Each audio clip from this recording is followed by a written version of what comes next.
Okay, welcome, all my warriors. Welcome to this week's episode of Warriors Whiteboard Wednesday. I'm back for those of you who missed me for the last 2 weeks. I was in Syracuse, New York for a seminar up there, and then my wife and I took a little cruise outside the country, enjoy some warm weather before our winter kicks in. Anyway, all right, so today we're going to be revisiting Kamae, but from an upper intermediate advanced level. If you're new to this, that's fine, okay? I'm going to make some statements and things about Kamae and what they are, what they aren't, whatnot, that hopefully you will,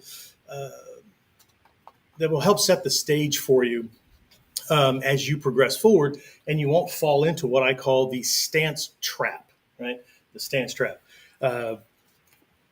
Something I fell into when I first got involved in this martial art, because before that I had been in, not literally, but it felt like that, the martial arts encyclopedia of martial arts. What that means is that I've been in several different styles of karate, kung fu, taekwondo, jikundo, aikido, small circle, big circle, jujitsu, all kinds of stuff, right?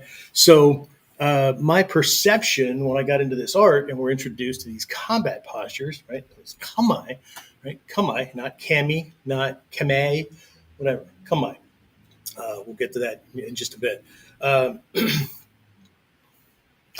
they were just another word for stances, where in past martial arts I learned the word dachi. Now we're going to call it kamae. Okay, but a stance is a stance is a stance. What I'm going to be covering today is part of a hard-won lesson that without it, it's going to be really, really difficult to break into the levels of mastery that I know that most of, if not all of my students imagine for themselves, right? That's their future self, right? And the things they want to be able to do. They want to be able to do things like I do it, or Hatsumi Sensei, or these other senior master teachers. But there's a reason that they're able to do what they can do, and it has very little to do with technique.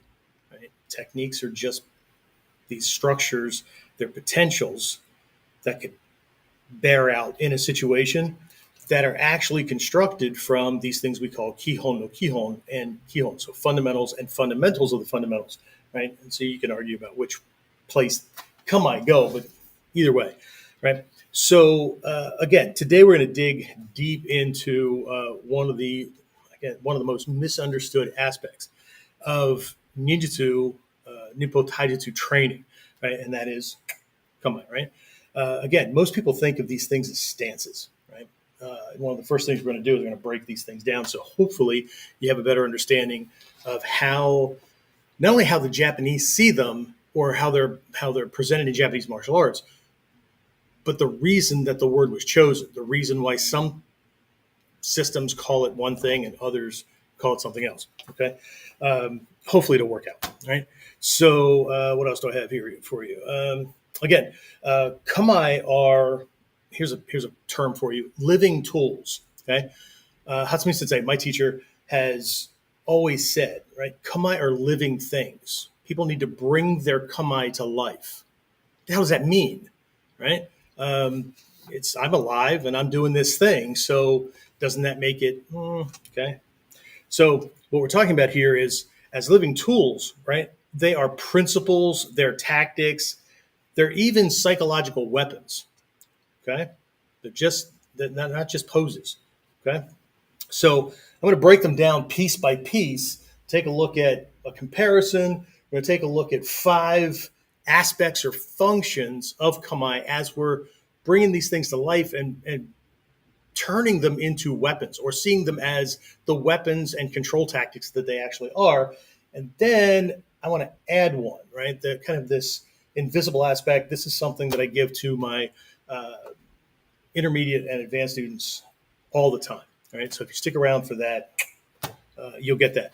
As a matter of fact, now that I think about this, once we get everything settled and edited in post-production, we'll try to make sure that we add the link to a kamae worksheet that all my students have access to. I highly recommend that you download it and make a copy for each kamae that you're learning.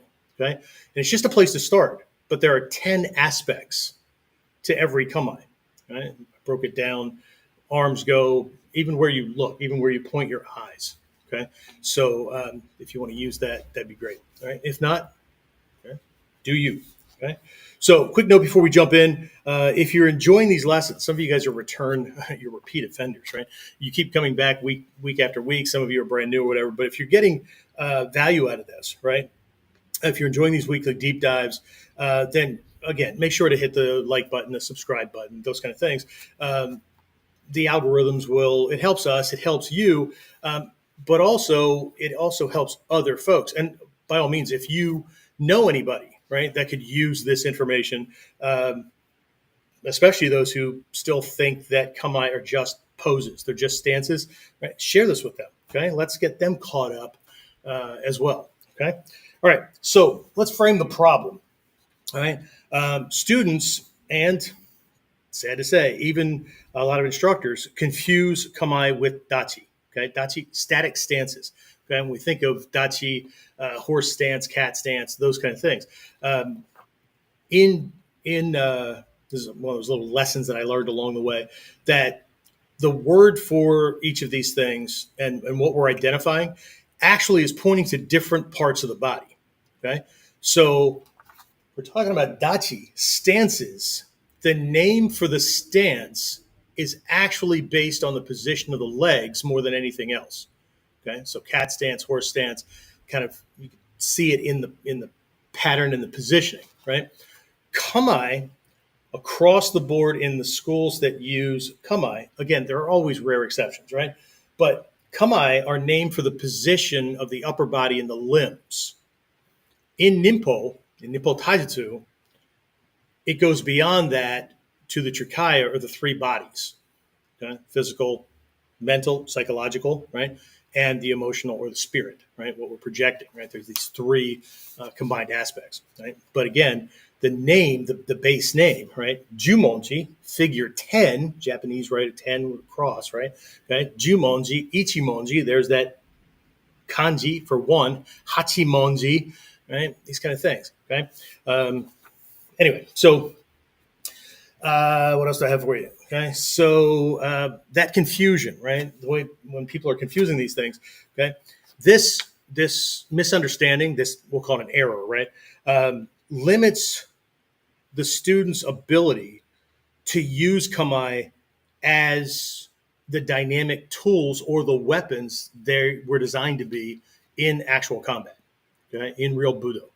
Okay, so here's a little quote, and I introduced this this week, our Monday podcast, right, during Kuden. It's a quote from Hatsumi Sensei, okay, that in real Budo, the enemy shows his weaknesses. A ninja makes him show them sooner, faster, okay, more quickly, right? And the more quickly you can identify, or you can get him to show you his weaknesses, the quicker you can develop the right defense, right? You know which techniques to pull, you know which ones to stay away from, that kind of thing. Okay. One of the first phrases I got that I saw in writing and I heard in class as a white belt was that a ninja always has the right technique for any given attacker or any given attack. Of course, my question was, how the hell is that possible? Right? I mean, how would you know that? Right? And then it's been doing this for when I started 1981. Do the math. Okay, so the pieces come together over time. Right? My job is to help my students get to where I am and farther, faster. Okay. All right. So, quick story about, again, early in my training, I think I was a green belt. This is back when we had white, green, and black. Green belt taking up all 9 cues of the pre-black belt levels. But I was a federal / military cop. And so what that means is that I am evidence-based. And any piece of information that I get, right, needs to be validated. Okay, you get a piece of evidence, You don't just run with that. That's called tunnel vision. We need to find other things, and anything that contradicts that, shit, now I need to follow that path. But my evidence needs to have more than one source, right? 2, 3, 5, whatever, that all point to that thing. So yes, my teachers, yes, my seniors gave me a definition for Kamae. It is a body, mind, spirit attitude. Okay? It's internally, mind, heart, spirit, manifesting physically out in the world. Okay? Okay, great. But either way, I got this, right? I heard posture, I heard all kinds of things. They were very, very clear. Do not call this a stance. There's a huge difference. Okay? Took me a long time to go from knowing that to living it, but, right? So anyway, I was at a seminar in Toronto, Ontario, Canada. And after one of the days of training, there was a kind of a small group of us that went to dinner at a local restaurant. And my friend who had hosted the seminar, my teacher came into town, hosted the seminar, invited a Japanese friend of his. She worked for the Japanese consulate in Toronto. And so she's sitting right next to me, right? We're enjoying dinner, we're having a little, normal conversation. Now, she didn't train. She's never trained in the martial arts, let alone needed to. But I thought this would be a perfect opportunity for me to ask a Japanese person who has been speaking Japanese all of their lives, or all of their life, right? What is Kamae, right? What's the definition of Kamae? Right? And the first thing she said was, what Kamae means to me is being aware of your condition. Okay? What kind of factors are going on, not just externally, but internally, that require your attention or that require you to do certain things to control this for the best outcome. Okay? It wasn't something simple like, well, it's a posture, which, well, a stance is a posture. It's a whole different thing. Okay? So, again, that changed everything for me, right? And again, Kamae isn't about posing. It can look like that to the uninitiated, to the beginner, whatever, right? But at its core, Kamae is about readiness, it's about awareness, and it's about control, okay? Really important stuff, right? So let's do this first. Before we dive in any further, let's take a look at the difference between Kamae and dachi, or stances, okay? So just put the kanji up here. If you read and write, speak Japanese, ignore the sloppy handwriting, okay? So there are two parts to these, but it's a language thing. It's a linguistic thing, okay? So this is a kana, right? You wouldn't see this. Kanji were borrowed from the Chinese, okay? And then there's a Japanese way to pronounce the original Chinese. Well, shit, I'm not wearing a nin symbol. But like the nin symbol, right? Ning, Chinese, right? So there's a way to read it that way, and then there's a uniquely Japanese pronunciation, right? Shinobu. Okay, that's why it always looks different, but there's the same kanji.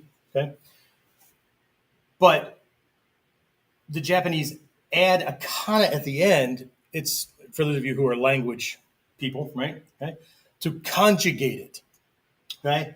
Because Japanese is a verb-based, it's an action-based language.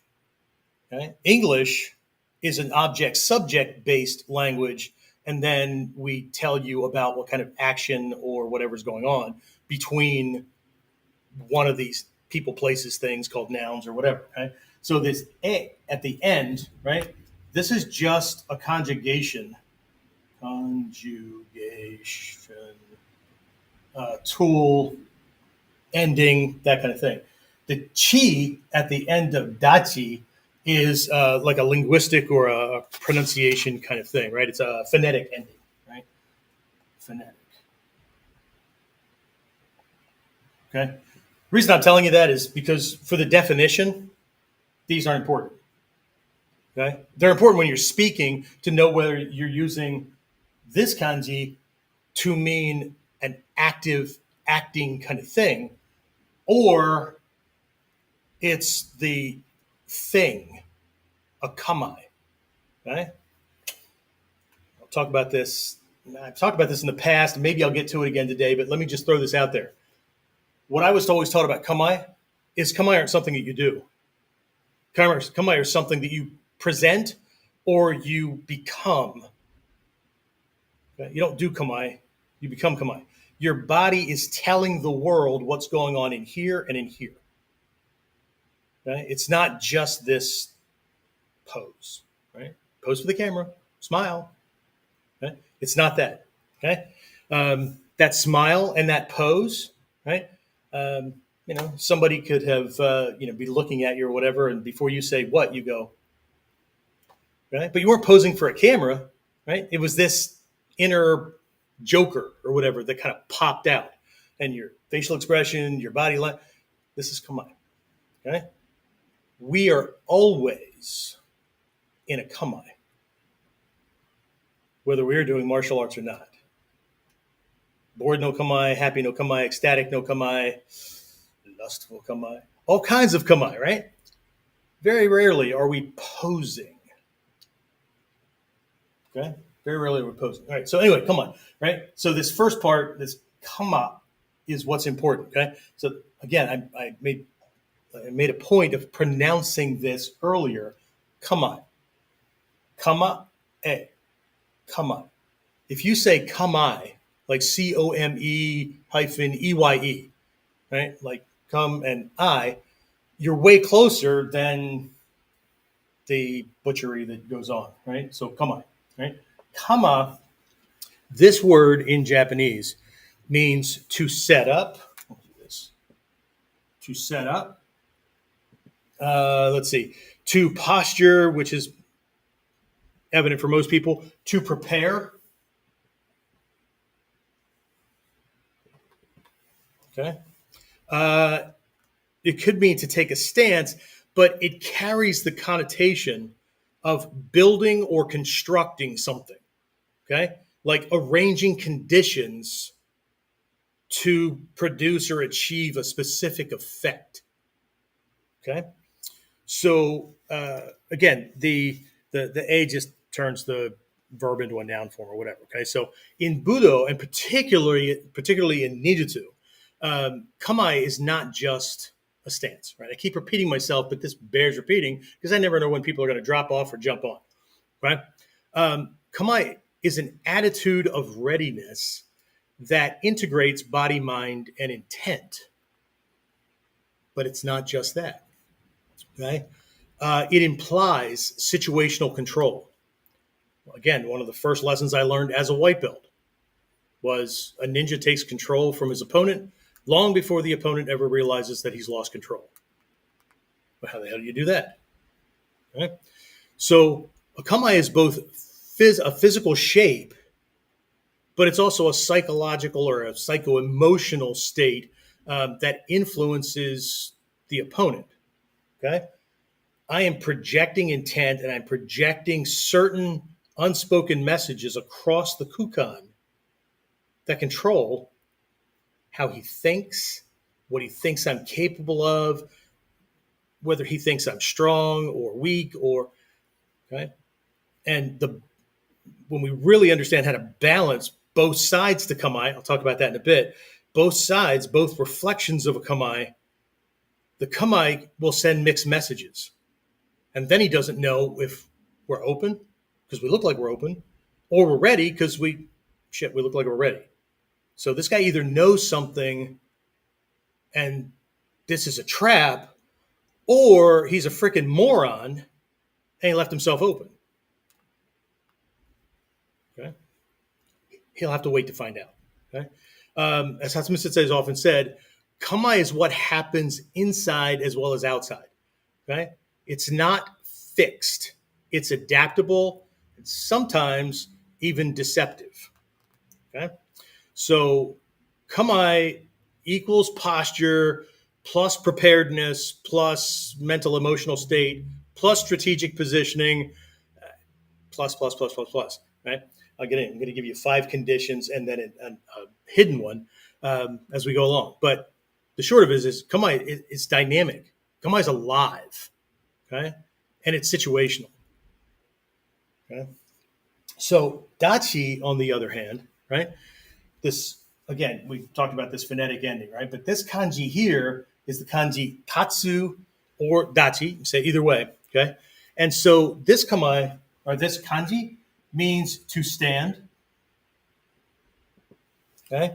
I don't want to misquote anything here. To rise or to establish.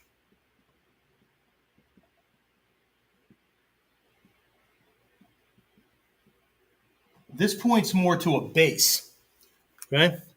So implications, especially in the martial arts, right?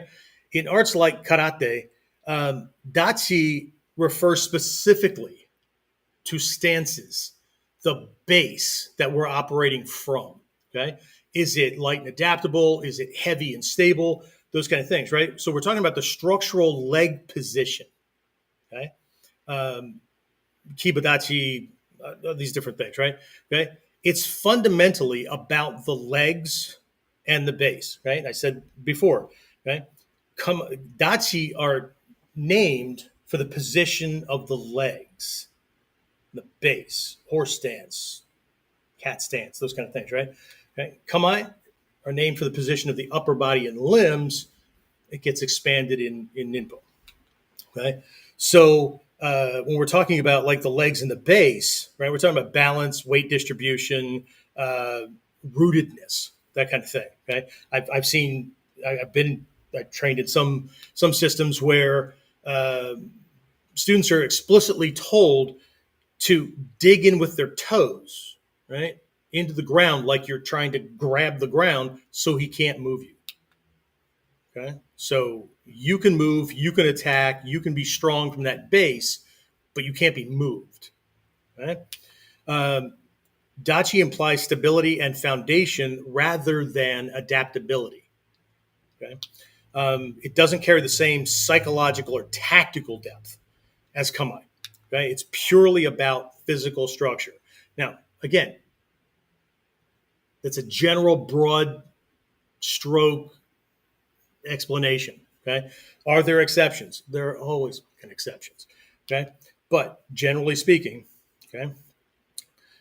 So again, dachi, fixed stance, physical base, structure of standing.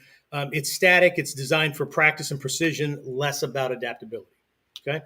So think of a dachi. Well, you know what? We'll do a story here. Okay. So I'm going to come back to let's do the story first. Okay. So just a quick wall door kind of idea, right? Well, sensei, they're both solid. I know. Both of them look like they're doing the same thing, but they're not. Okay. So imagine you're walking down a hallway, right? And somebody suddenly tries to rush you. Okay.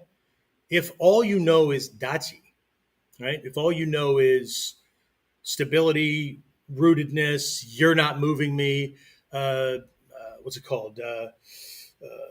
Chikara kurabe, right?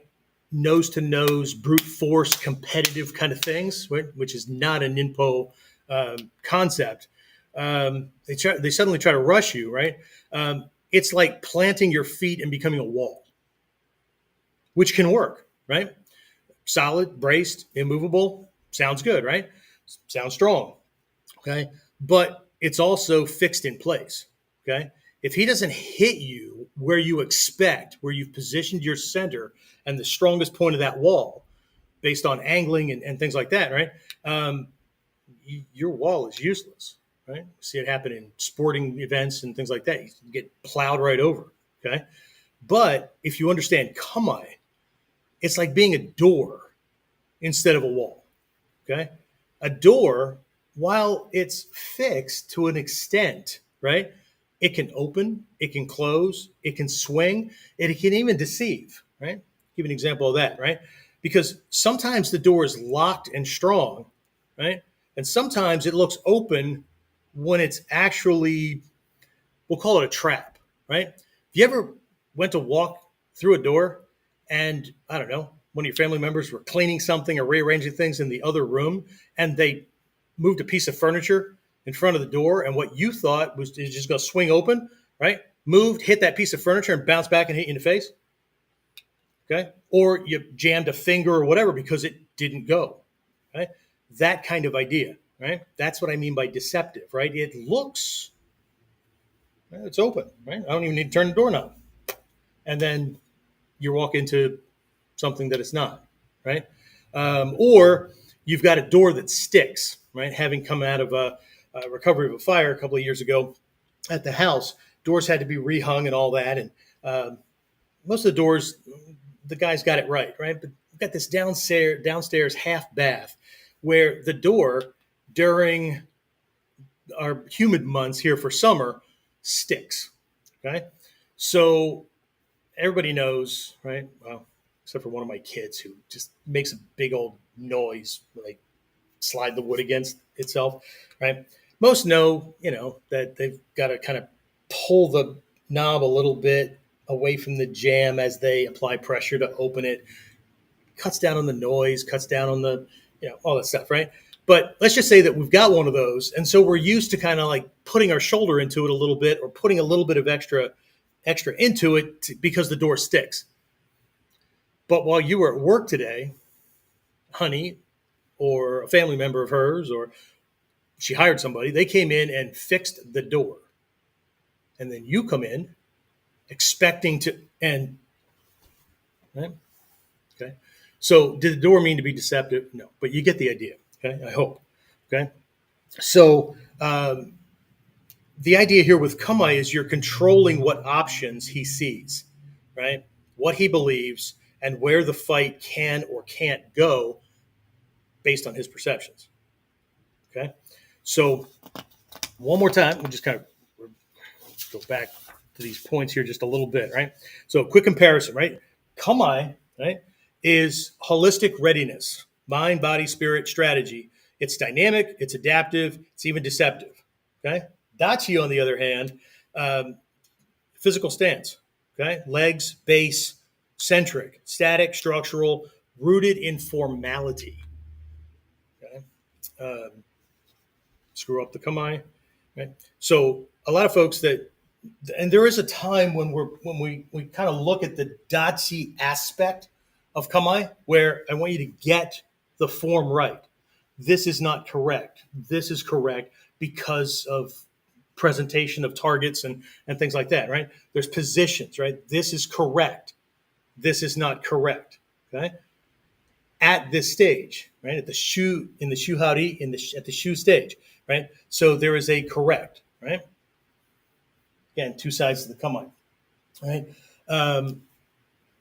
But we very quickly have to get past the technical aspects to get to the strategy and the tactical side of things, right? Not the same. Okay. So, as an example, in karate, a student might be told, right, take Zengutsu Dachi, right, front stance, right? It's about the foot placement and whatever, right? And teachers will come along and be very critical about where things go. At least mine were during those days, right? In ninjutsu, a student might be told, take Seigan no Kamae, right? Which is more than just standing this way, right? It includes posture, intent, psychological projection, even baiting strategy. For those of you who are in our curriculum, Module 2, right? That's where Seigan is. It's called Ichimonji in Module 1 because that's what it is called in a lot of the original books that we have you read in the beginner stages.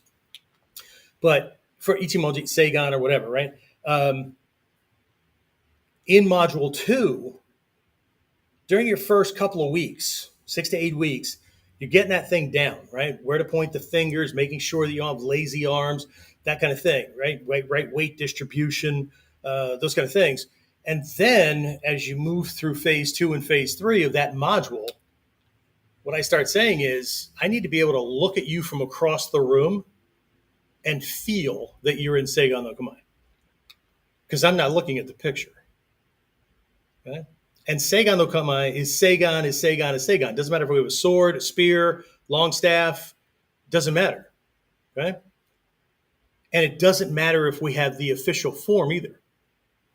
Because Seigan no Kamae, Kotoryu, is called Katate Hicho no Kamae in the Kukushin no Ryu, but the feeling is, the strategy is nearly identical. Okay? Generically, it's called Ichimonji no Kamae. In the Kukushin no Ryu, Seigan no Kamae, it looks like this. Shizen, right? What you can't see is me turning my foot that's pointing at you, right, in your direction as I turn my nose to look at you. So to most people that are stance oriented, they'd be confused by this because, well, that's not Seigan. But what they can't see is this and this. The person that I'm looking at can feel that I'm not just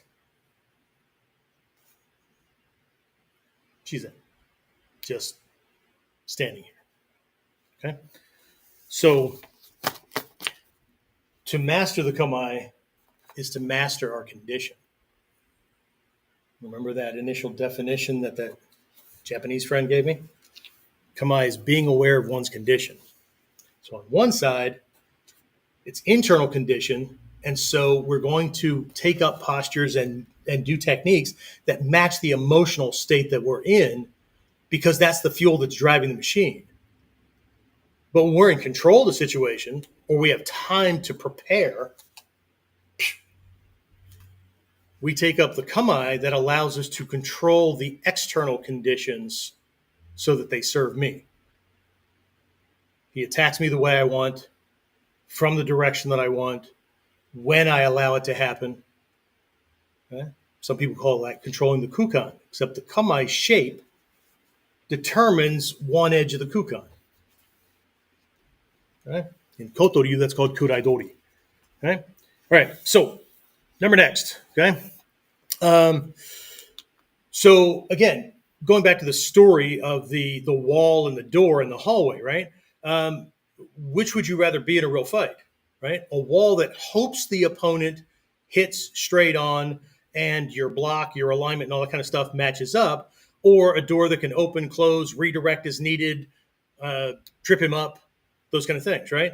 And that's the difference between Dachi and Kamae, right?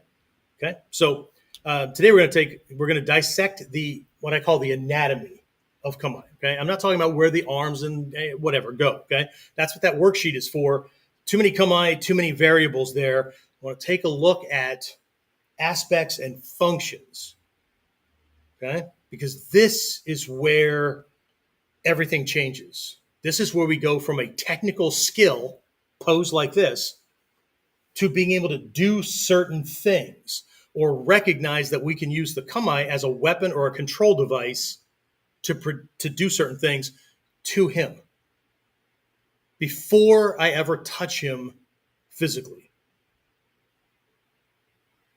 We could split hairs on that because in Mikyo, I'm still touching him physically. Anyway, all right, so let's take a look at the anatomy of Kamae, right? So we'll start at the most obvious, right? Kamae can be guards or shields. Right? Well, so far, Sensei, sounds like we're still in stance mode. Okay, good. Okay, so with a few exceptions, Hira, Hachimonji, a couple of exceptions, in most of our Kamae, right? I'll conservatively say 70% or better. Okay, we're positioned so that he has to punch over or under, attack over or under, grab over or under at least one of my limbs to get at a target that conventional fighters want to go after. Yeah, but what if he goes after your limb? We'll talk about that in a bit, okay? So, because we need to know that to really understand the Kamae, right? So he has to go over or under, which means blocking becomes way easier, okay? And if he doesn't deal with these things first, he tries to get at me, even if I have blood, sweat, mud, dust, whatever, I took a shot and I affected the tear ducts and whatnot, and everything's blurry, a flinch response will create a block incidentally. Okay? So we're setting, the guard isn't just a guard and it's not just a shield, it's also a trap, which I'll talk about here in a bit. Okay. So again, conventionally, everybody gets this part. Kamae protect targets, but here's the strategy. This makes it easier for us to defend and harder for him to attack, to do what he wants to do. Okay? It's not just about guarding and shielding and blocking. When we really understand each of the kamae, we understand how it makes my job easier, his job harder. Your job easier, his job harder. When we understand that, then we can start moving to multiple attackers. Right? So, again, Seigan's lead arm, lead leg, whatever. They're not just vulnerable, right? They're not just there, right? They're angled barriers, right? They're in a position, right? That okay, I don't want to go too far because now it's a target again. That's like a handlebar or a striking surface. There's a very specific angle to this that makes it hard for him to grab a hold of it. He can try to slap it and parry it, but it's a very odd angle. This angle is really, really important. It's the same angle that the sword is on in the belt. It's the same angle for Jodan Uke with a staff or with a sword for blocking something that's coming in quickly. This angle is really, really important. Okay, it's very deceptive.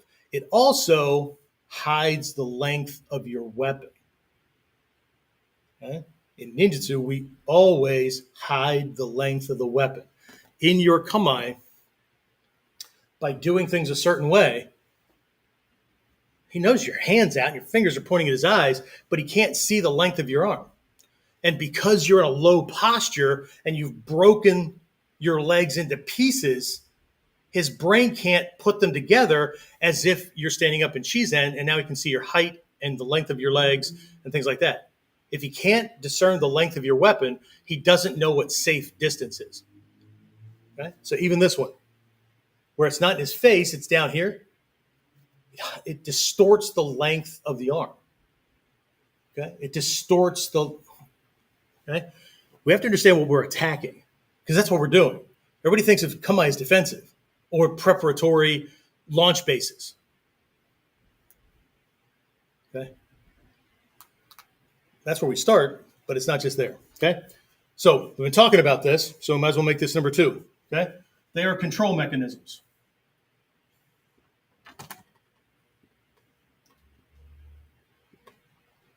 I have to hold on to my thing here because I don't have it tied down at the moment. And if I change the angle so it's more easel-like, then we get these damn reflections from these lights and stuff. So if it looks like I'm worried about this thing falling over at any moment, I am. Okay, so they're control mechanisms, right? So good kamae reduce his options, okay? Just like in the Jutai scrolls, it says that things like, and it's not just the Jutai scrolls, but in relationship to contact with his body, right? That there's this 3-in-1 principle, okay? We should be breaking his balance in 3 or more directions, either simultaneously or really, really close to each other, okay? Because that sends mixed messages to the brain. The brain doesn't know how to move the feet correctly to be able to catch them. It locks up the torso, things like that. When we're in contact with the person, including uke nagash, these kind of things, right? We should have 3 points of contact with their body so we can feel more of what they're doing. We know where all their body parts are. We can feel their movement, direction, force, strength, right? Those kind of things. Okay. So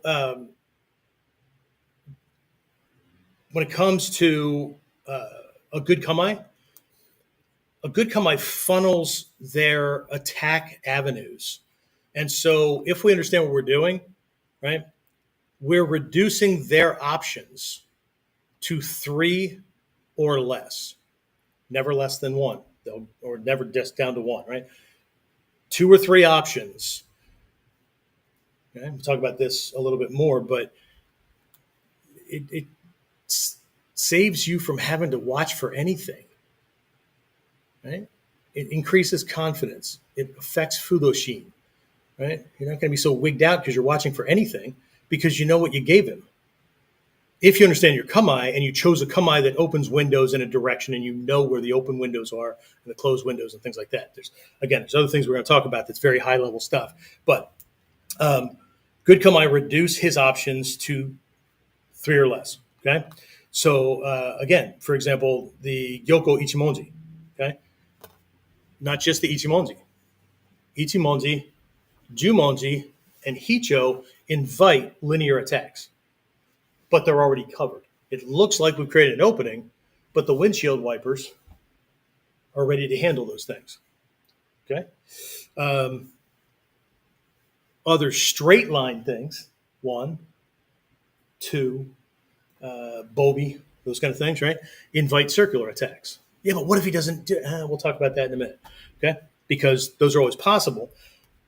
Because if you know your kamae, if you know the taiden, the physical aspect of your kamae, okay, then you know not just how to use it and its advantages, you also know its weaknesses and its disadvantages. Okay? So if I take up a Seigan, I've limited his options. Right? He either has to go around this thing, right? Or he has to attack that thing to move it out of the way, whatever, right? Control me with it. Or he has to attack my lead leg before he can get in. So I'm ripe for a grab or a strike to this limb or a sweep to the lead leg, right? Or he'll go around it. There's ways to come around this, right? Throw a big old hooking haymaker kind of thing. Never do a friggin' Seigan against a haymaker. Knock this out of the way, break your balance because your balance line runs this way. And there's nothing in here to stop that kind of force, right? Which is why everybody feels more safe doing things from ski, right? But that's where we start. Rarely in today's world does anybody throw out ski unless you set it up. Okay.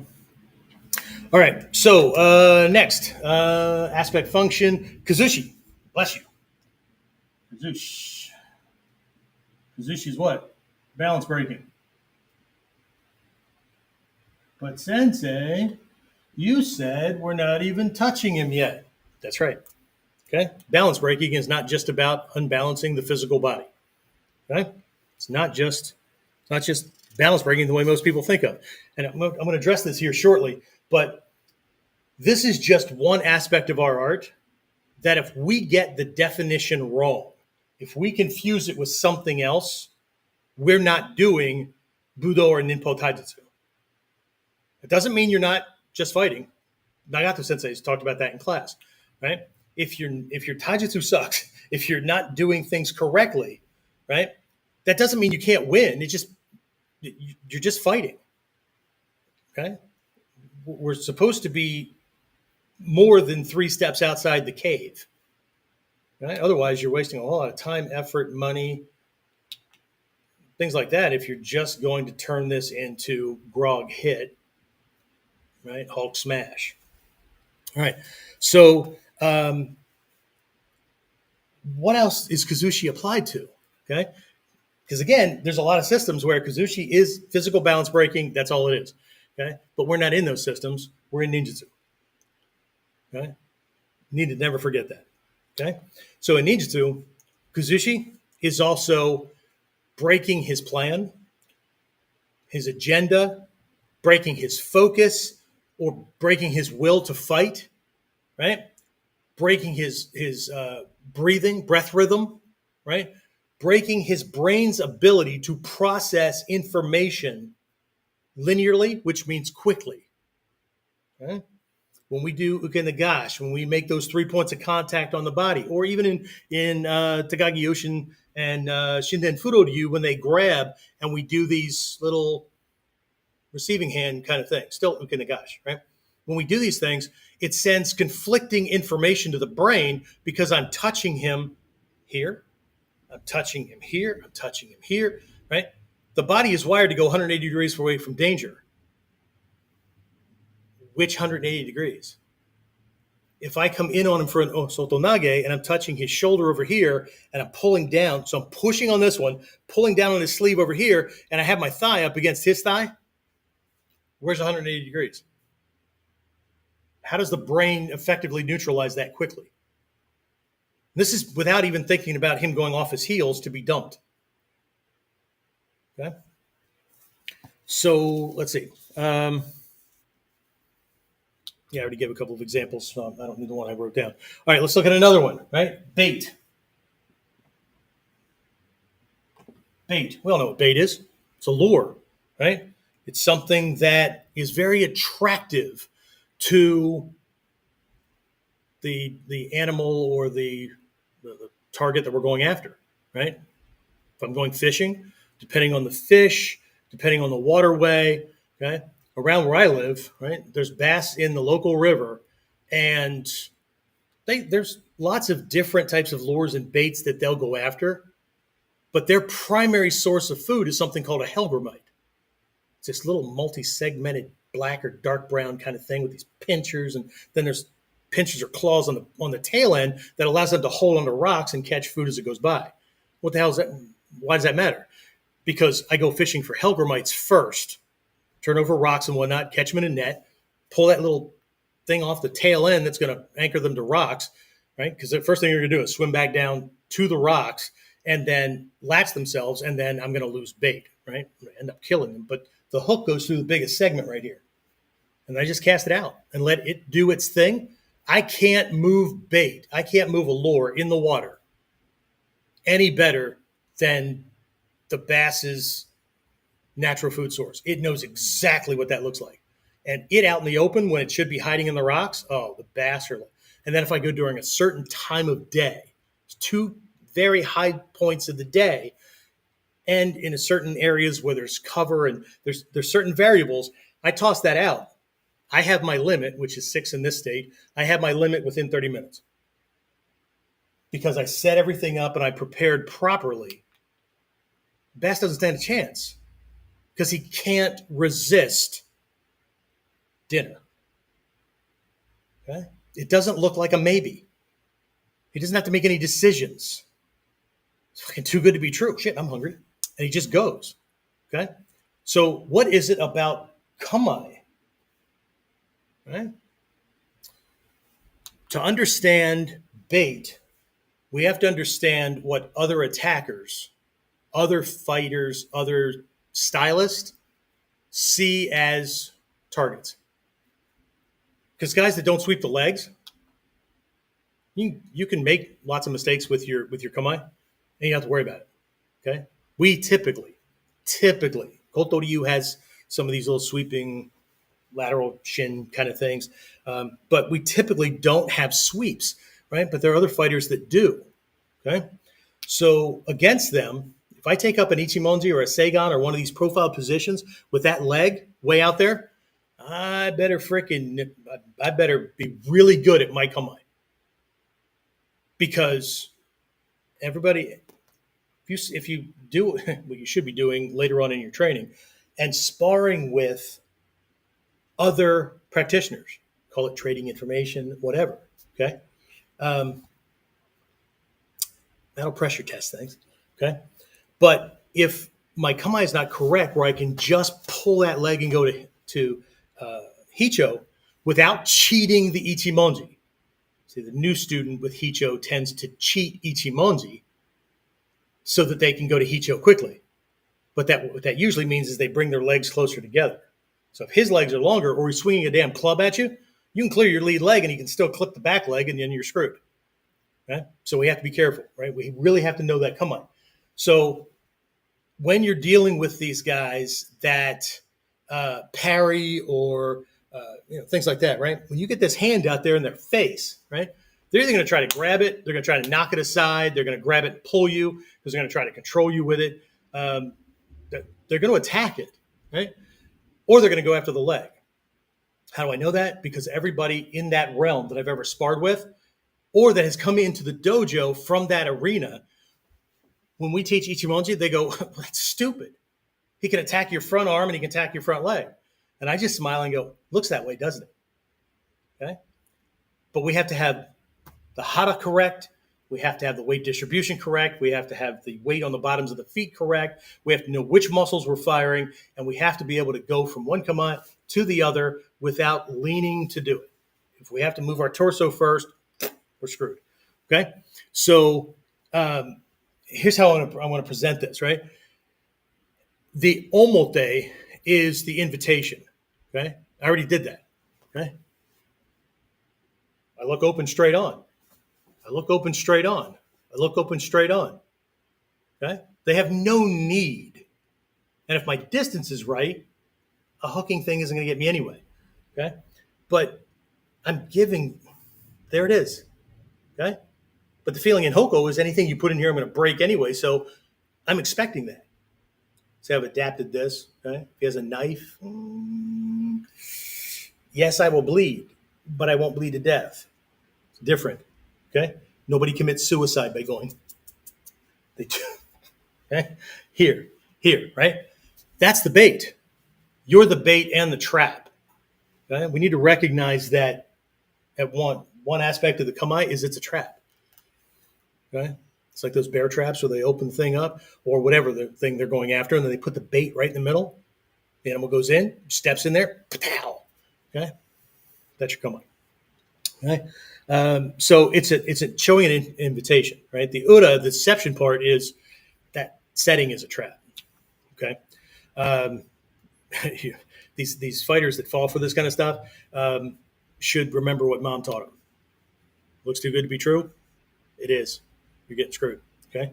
So again, bobi no kamae, seigo no kamae invite circular attacks, those kind of things, right? So if somebody's taekwondo and they throw these roundhouse kicks and things like that, probably not a good idea to stand here because they're going to be attacking you on your balance line. Right? I want to stand in a different posture, and I have to control the distance away where they're going to have to overreach. And even if they tag me, having to overextend diminishes the power in that strike. Okay? This is the difference between thinking strategically and tactically and just collecting techniques and doing moves. Right? I'm thinking that an attack is an attack is an attack, and I'm going to do the same thing I would do against a ski or whatever. Okay? All right. So, oops. And I've been talking about this the entire time. Kamae are attacks. To take kamae is to attack the opponent without even touching him. Okay? If we think about when, like, let's say he's punching and I'm standing in Shizen, and he comes in with this attack and I shift off with this naname, this angle, and I bring my arms up correctly into kamae, he sees this one, but this one comes up really close to him from underneath his peripheral vision and suddenly appears here. Okay? It draws attention, all kinds of things. Okay? So every kamae is an attack. It's an attack to his sensibilities. It's an attack to his decision-making and planning abilities, all that, right? Even standing silently in Shizen. Okay? You are attacking someone's agenda, confidence, options. Okay? This doesn't have to be aggressive, but I am affecting it. The difference is, do I know I'm doing it? And so therefore I can control things and affect them the way I need to. So if I'm in the office of a CEO or a senior VP and I'm doing my workplace violence consulting kind of stuff, I don't want to be postured. Oh, yeah, I can help you out. That's going to go nowhere. Okay. So when I say attacking, I mean influencing. Right? Ninja no uge, manipulation, influence, sometimes deceptive, but Ninja no uge is about performing arts, oration, communication, right? Being able to adjust and change the pitch and the rhythm and the speed or the pacing of the communication that you're doing. Okay. Same thing with body language. Okay. If I want them to be thoughtful, I'm going to be moving in a way that, so do you understand? Do you get it? Okay. So think about things, right? This affects people subconsciously, but they're all kamae. Okay. Thoughtful no kamae. Confused no kamae. Okay. So anyway, Before we jump into this to the hidden secret side of things, let's I made mention earlier of Kamae being one of many things that if we get the definition wrong or the way we think about it is not correct, then things are, it's not that you're not going to learn, you can't learn techniques and things like that, but the application in real time under stress against really bad people. When I say bad, I mean intention wise, they're really good at damaging other people. Okay. That's the part that's going to be affected. We're not going to be able to perform the way the master teachers are, the way Hatsumi Sensei does. And I know we all imagine ourselves being able to do that. That's the future self that we're trying to train ourselves into. So we can't get this wrong, right? So as a kind of a way to show this a little bit more, a little analogy here, right? Blocking is the same way, right? People call uke nagash, whatever, right? Blocking, right? And the way people think about, again, coming from other martial arts or they've seen things or whatever, right? If they get this wrong, they're crippling themselves. They're neutralizing any advantage that this art gives them with given moves. Okay, here's a for instance, right? We understand what a block is, right? But most people think that blocking means putting up a wall, smashing an attack, right? A proactive, resistant barrier, okay? Like a wall, okay? That's uke dome, right? Vinagash is receiving, like catching them. Uke uch is a receiving strike, right? Punishment. And uke dome, a receiving stop, right? Stopping that from happening. Okay, I know all these phrases aren't used consistently across the Bujinkan. They just tend to say uke nagash, but you're supposed to know the difference. Okay. Anyway, so this is not incorrect. It's just the obvious omote skill. Sometimes you need to be able to do something like that, right? But in ninjutsu, we tend to prefer to do what? Evade. Right? The attack comes in. We use good tai sabaki on naname angles, right? Naname angle, right? To the correct angle to avoid the shot. But what beginners tend to do when that comes in is they get offline, but then they touch their arm to the other person's arm. Well, why is that a problem?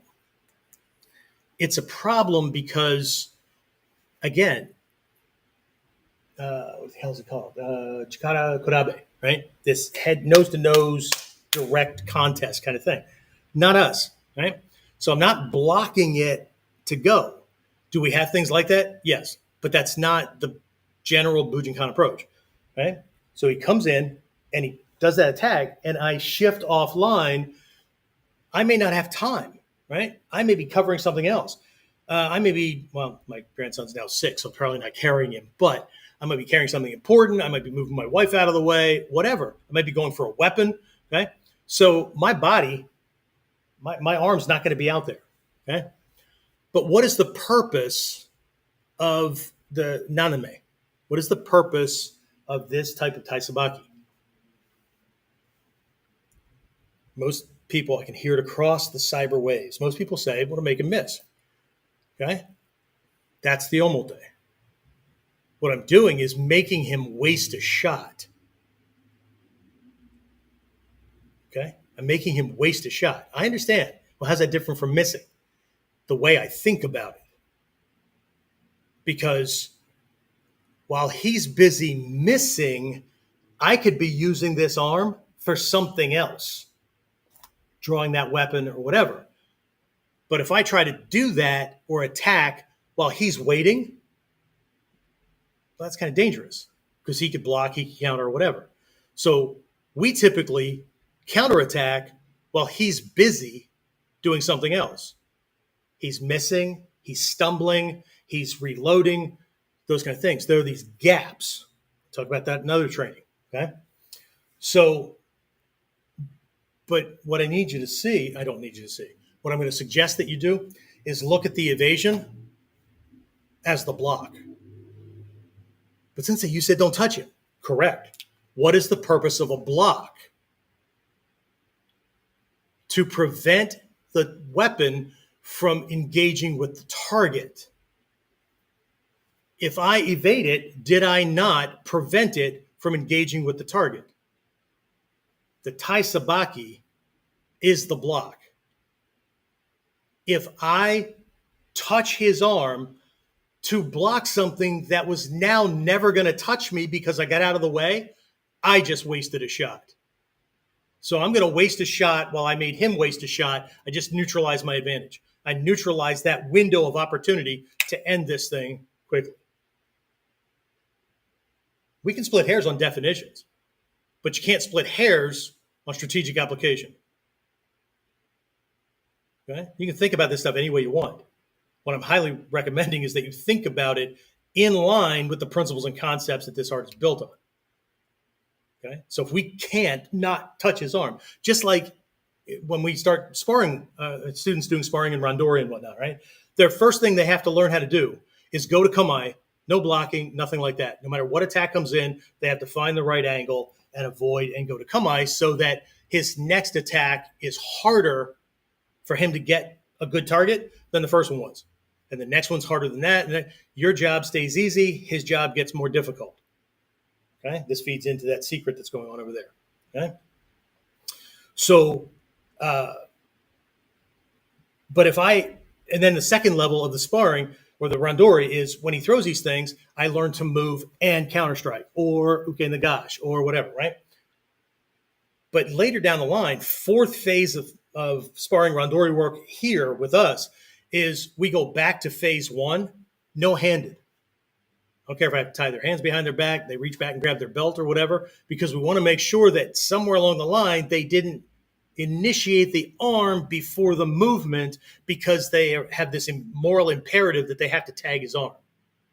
Okay? Or every time the punch comes out, they have to go for it. So it's just a habit. So sometimes they hit it, sometimes it misses, sometimes it just clips it, sometimes it actually has the effect it's supposed to have. Most of that was wasting a shot. Because if it didn't produce the intended result, right, there's a window of good opportunity.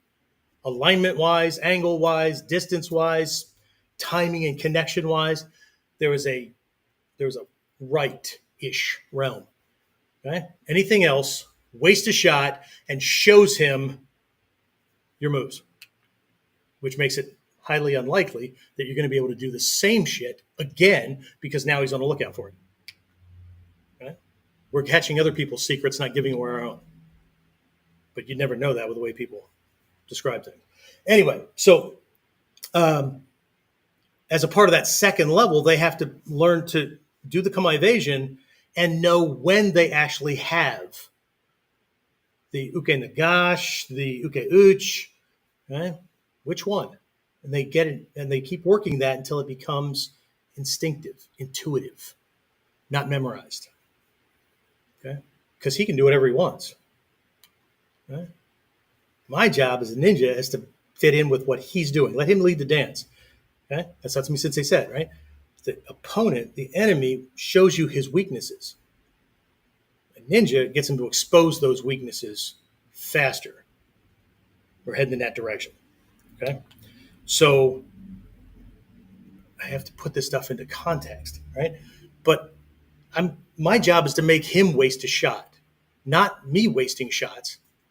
Because while he's busy missing, I'm busy doing my thing. While he's busy retracting, I'm busy doing my thing. Okay? When he's projecting, I'm evading, neutralizing, those kind of things. When he's reloading, resetting, stumbling, missing, whatever, that's when I'm proactive. So he's never in the same realm in the fight that I'm in. Okay? So I get it. Old fat bald guy. I'm not going to be as fast as a 20-year-old. But these are the days that I was taught to train for when I was 20. Because the teachers always said, at 20, you got speed, you got agility, you got all kinds of things. Okay? But you're going to hit an age where the scars And Mr. Arthritis and all these other things are going to get in the way. Physical ailments, those kind of things. And you have to be able to produce the same results or better with less. So you either start early so you can do it when you get older.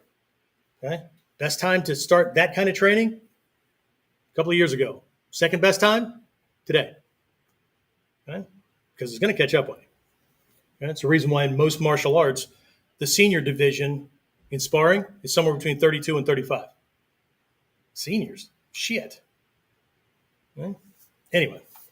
All right. So, again, evasion is the block, right? When you move a taisabaki and naname, you may strike miss. So it's, okay? So we have to be careful with these words. Because as soon as most people hear, but even the Japanese teachers, Hatsumi Sensei has done an uke nagashi and said block. Why? Because most of the Westerners think that way. And so he uses that term because he's not wasting class time explaining shit that we're supposed to be researching and figuring out. Okay? Because this is not, warrior arts are not arts where students are spoon-fed. Okay? Is this on the test? It's all a fucking test. Yeah, it's on the test. Okay? But that question comes out of lazy students' mouths in grade school, university, martial arts, or whatever. What they're really asking, just like evading being a block, just like Kamae not being a stance, what they're really asking is, do I have to bother learning this or memorizing this? Because if it's not going to be on the test, that there's the only thing I really care about is passing the test to get the certificate. I could graduate from university dumb as a rock, but I need that to convince an employer to hire me. Okay? Getting a job is different than keeping the same job. Anyway, all right, so let's roll over into this Uda, this hidden aspect, kind of like that piece of furniture behind the door that my wife put there when she was rearranging furniture. Okay, so let's take a look at Kamae from a purely ninja standpoint. Okay, most critical skill or most important skill of ninja, or that ninja are best known for, is what? Thank you very much. I appreciate it. Information gathering.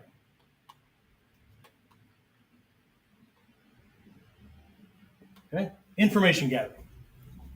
Right? They were spies, right? Okay, so, but is it just ninja, or is it high level warriors or whatever? Because in Sun Tzu's Art of War, one of the most commonly recited phrases is, if you know your enemy and know yourself, you can't be beaten, even in 1,000 battles. Okay? But if I only know me or them, for every win, I'm going to suffer a loss. And if I know neither, well, good luck. Okay? But how do I know my enemy if this person's a stranger? Okay? It's one thing if you're fighting somebody, you're in the fight realm. You're a UFC guy, whatever. You study the fights of upcoming opponents and all that kind of stuff. Okay, cool. That's the omote, right?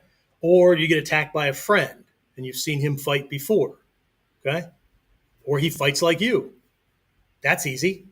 Okay? That's why people tend to not, fighters of certain styles tend to not get in fights with people that don't fight the same way. Okay? Unless they forget and they're in an enraged state and oops. Okay? So, but how do I know the enemy if I don't know the enemy? Okay? Interesting, huh? So Kamae isn't just a defense. It's a probe.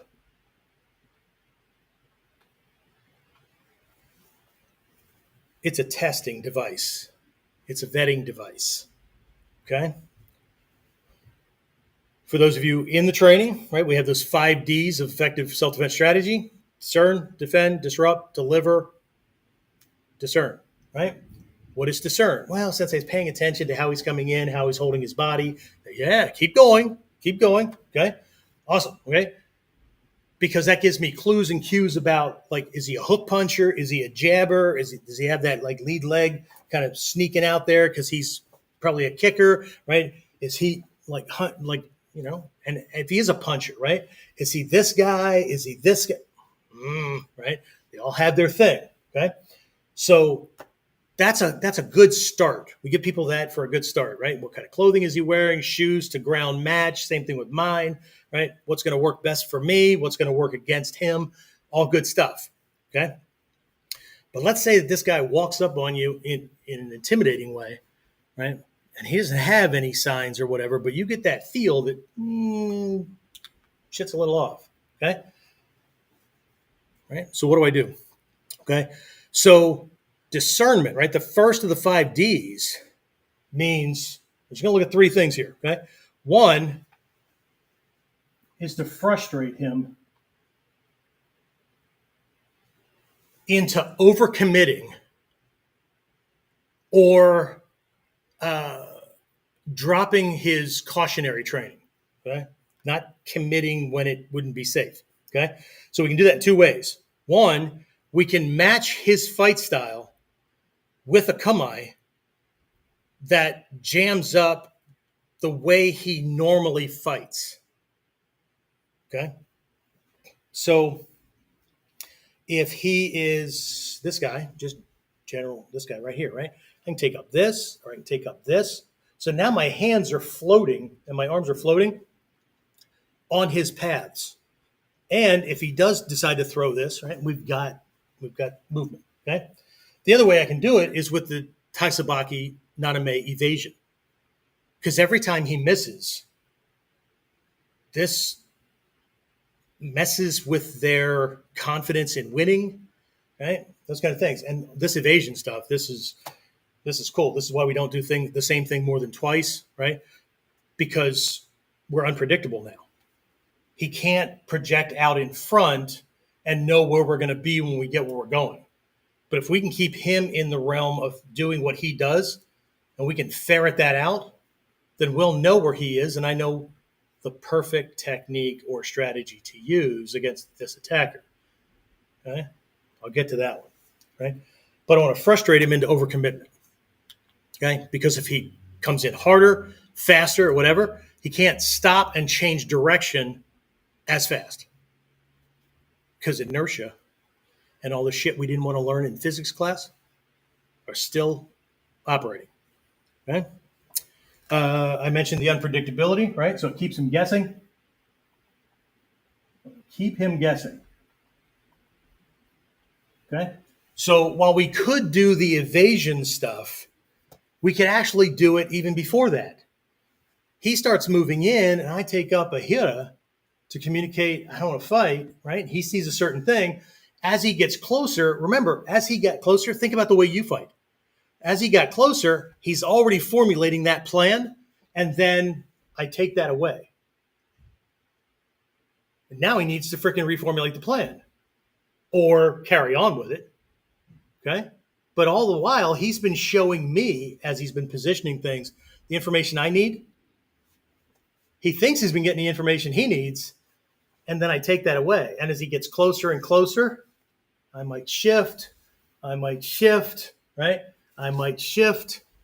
I'm going to keep, and every time I do it, right, I might change sides. I might shift to a different angle outside the kukan, but I keep, every time he thinks he's figured out the answer, I change the question.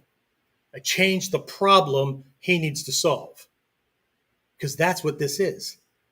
It's a contest to see who is a better problem solver. Okay? If it's a contest at all. So, 3 goals in this Ura aspect with using our Kamae.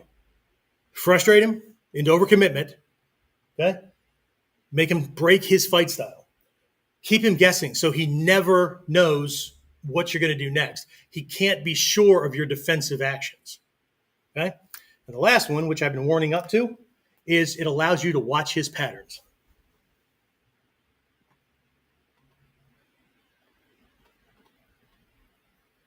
Okay? What I mean by that is every time he takes a shot and you evade your Kamae, now you're going to have to not be thinking about doing Kamae. You just get out of the way and you've covered things. But instead of paying attention to the fact that I made him miss, yay me, right? I'm paying attention to how he throws. that particular punch, how he throws that particular kick, how he grabs, right? Does he grab this way? Does he punch this way? Does he punch this way? Does he, right? How does he launch it? They're different, right? Because as I know those, when it's time for me to defend, choose the techniques, tactics, directions, angles that match that. Not match it because it's fighting like him. It's the perfect answer to that kind of attack. This is fighting smarter, not harder. Okay? While most are focused on collecting as many skills and as many different kata or henka of the kata or whatever as possible, it took me decades to learn and recognize why Takamatsu Sensei said, all you need are the Kyonapo. But he wasn't talking about the models that we now know as the Kyonapo. Because the Kyonapo looks different, the Gyoko Ryu, than the general Bujinkan hybrid model that brings together Gyoko, Takagi Yoshin, and Kuki Shinden, depending on how people are doing things, right? So it's not the same, okay? Again, in other Kuden, or not Kuden, Whiteboard Wednesdays and stuff, I covered like the Sa-Yu, the Omote side, the Ura side. You're in control, or you're like on the defense, right? You're the underdog, right? So when I'm taking up Kamae, right, am I projecting strength, or am I projecting openings, right?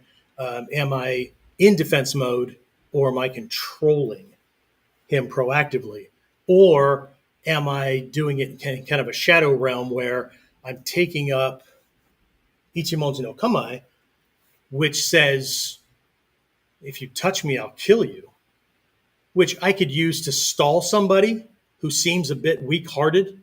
He's attacking because he's trying to prove something to his friends, or the guy that can't avoid a dare. So when I take this up and I go, your move, and he takes that move, and then I go to Hira or something like that, right? See, he expected this, and he got open door fall on his face, right? So there's lots more realms to this, okay? A couple of lessons and quotes from different masters and whatnot to kind of wrap this up. Nagato Sensei has said, you must live Budo in your daily life, or it's just performance. That goes for only doing it right in the dojo, only doing proper taijutsu, walking, that kind of stuff when the uniform is on or you're in the dojo, wherever that happens to be. And then when you're out in public, you're not, okay? Or we talk about this stuff, and so you can recite back, sensei said, that quote that was a meme from Hatsumi Sensei on Facebook or whatever, right? But you're not living that. You don't do that by default. We don't do things whenever we remember to do them. Right? The goal is to integrate all these lessons into our system, so we become that thing. That's the new me. Hatsumi Sensei doesn't do taijutsu the way he does it because he's in the dojo and in a uniform and teaching a class. It's how he moves. It's how he thinks. How do I know that? I've been to his house. I've had conversations with him. I've heard him talking to his wife in another room while I've been waiting for our meeting to start. Decision-making and planning and all that it's the same. But most people only ever see the martial arts side of things, and so that's what they get fixated on. But we're not doing ninja shit or warrior stuff in the dojo. We're becoming ninja. We're becoming warriors.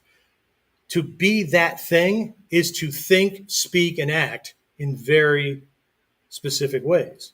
Not rigid. There's a similarity.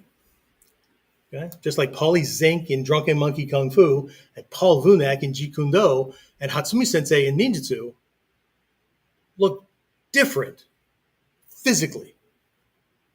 But the timing, distancing, angling, the essential universal rules of controlling situations and controlling their attackers, it's all the same. But as long as we're only paying attention to the way they move their body and that style, then we're not seeing the actual lessons. We're not seeing the actual power, the actual magic. Okay. So remember, Kamae isn't just about posing in stances, right? They're living laboratories where we guard, control, bait, and attack, right? Sometimes without throwing a single punch. Takamasa Sensei said, all you need are the Kyonapo. Well, the Kyonapo start and end with Kamae. In the Gyokoryu, the strategic projection and the feel from Ichimoto no Kamae is I can win with my Kamae alone. That's very different than most martial arts, where this is necessary evil to learn the style, because that's what we're going to punch from, kick from, do the moves from. It's a launching point. I can win with my Kamae alone. That speaks volumes. Okay? So, Kamae are also intelligence tools, teaching us to discern our enemy's habits before committing ourselves to specific techniques or tactics, right? So if you leave this training session, whether you're listening live or you're on live or you're catching this as a recording, if you leave this thinking Kamae equals stance, still, then you've missed the point. Kamae equals strategy. And then there's different tactical ways to apply that strategy to do different things. So Hatsumi Sensei doesn't need these forms anymore. Right? The master teachers do it from Shizen. Okay? So this Friday, there's the link as usual, right? I'm going to take the lesson further, and we're going to take a look at some of these things using, right now I'm thinking about using just the 3 Kamae that are a part of our module 2. So Seigan, Doko, and Gyoko Ichimonji, right? And take a look at drills and things like that drive these things home, right? And here's the last thing I'm going to cover with this. If we get this stuff, we can get to this, right? Our level of Fudoshin, unshakable mind, unshakable heart, the ability to not be disturbed or surprised or freaked out or whatever in an actual situation, right, goes way up. Can you imagine controlling his options to 3 or less? Now all I have to watch for is those things. If he does anything outside of what I gave him, right, that are easily, I mean, these things are easily handled, but everything else is buttoned up. If he does any of those things, now I have to question, right? Here's that litmus test down here, okay? Is he actually really good? Is he actually dangerous? Is he somebody I need to worry about? Or can I back everything down and just use basics? Like beginner stuff, okay? It's not the same, okay? I can assess his skill level. I can assess his danger level, those kind of things, right? So each of these things has a different feel, a different intent. There's a different omote, ura, kind of side to it, sa, yu. So what we're going to do is take a look at Kamae as the thing that will control 90% of this engagement, to where it's almost laughable because he can't do anything else well but what you gave him, and what you gave him is a trap. Okay? And the last thing I'm going to leave you with is one more lesson that I learned a long time ago, and that is, if you can work this stuff, break the balance and whatnot, you can catch your uke, you can catch your training partner, you can make this stuff work on the person who knows exactly what you're doing. You can make it work on them. You got 99.2% of people out there. Okay? Because your uke knows what the technique is. Okay? So it can't be the moves. It can't be the technique itself. It has to be the when, where, right? Okay. So, and they'll also be able to be the one to spot whether or not, and they'll be the one that's honest with you and tell you, oh, dude, you're leaving yourself open. Okay? I remember doing that at Ninjutsu Sensei's dojo one time. We're working this one technique, and this guy kept moving back into, I think we're doing Kotoryu. So he was moving into Seigan, right? And his angle was too hard. It was too lateral, right? And too shallow. So he was sinking more than drifting back. He wasn't controlling the kukan. And I'm not there to teach, but we hit a certain point where I just thought I'd help the guy and go, I don't know if you know this or not. I know, I don't know what numbers behind that black belt or whatever, but every time you move back into Kamae, I want to kick you in the groin. And he goes, well, I don't have to worry about that. There's no kick in this kata. I'll let that sink in for a second. Okay? Because all I said was, oh, my mistake. I thought we always had to worry about getting kicked in the groin. Then when we had a little break, I said I was going to take notes, and I found another training partner. Okay? Because there was a reason that he was forcing the technique to work because his damn angle wasn't correct. He'd have never been able to do anything beyond that first Kamae movement because the attacker we were doing, the next thing that was possible and easy was a kick with the rear leg. And his target was not only, it wasn't just lined up with it. Because if you're out of range, well, then it's a fake target. That causes him to overreach. But he was well within range. Okay? So we're going to train the way we think about things. So what we think about Kamae, that's as far as we can go. What we think about blocking. Are we blocking or are we evading? Or is the evasion the block? That's as far as we can go. Okay? There's lots of things in this art that are like that. If we don't understand what the past masters were conveying, and we either substitute or translate a bad English translation at face value,